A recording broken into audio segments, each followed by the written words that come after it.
जिंदाबाद मोदी योगी जिंदाबाद Bharatiya Janata party Bharatiya Janata party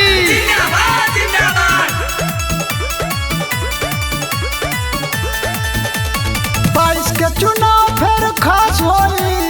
22 के चुनाव फिर खास होई फिर योगी बाबा आई हैं इसमें कोई शक फिर योगी बाबा आई हैं अरे एकदम फिर योगी बाबा आई हैं विकास होई फिर योगी बाबा आई हैं विकास होई फिर योगी बाबा आई हैं विकास होई फिर योगी बाबा आई हैं विकास होई 22 के चुनाव फिर खास होई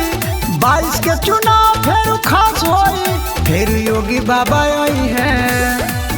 फिर योगी बाबा आई हैं वो तो आइबे फिर करेंगे योगी बाबा आई हैं विकास होई फिर योगी बाबा आई हैं विकास होई फिर योगी बाबा आई हैं विकास होई फिर योगी बाबा आई हैं विकास होई मोदी योगी जिंदाबाद मोदी योगी जिंदाबाद भारतीय जनता पार्टी भारतीय जनता पार्टी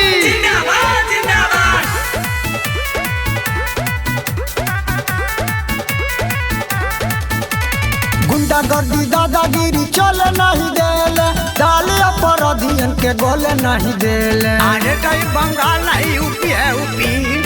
गुंडागर्दी दादागिरी चले नहीं देले डाले अपराधियन के गोले नहीं देले दंगाइयों के यूपी में न बास होई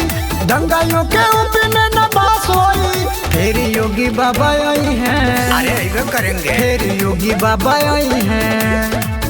फिर योगी बाबा आई हैं विकास होई फिर योगी बाबा आई हैं विकास होई फिर योगी बाबा आई हैं विकास होई फिर योगी बाबा आई हैं विकास होई मोदी योगी जिंदाबाद मोदी योगी जिंदाबाद भारतीय जनता पार्टी भारतीय जनता पार्टी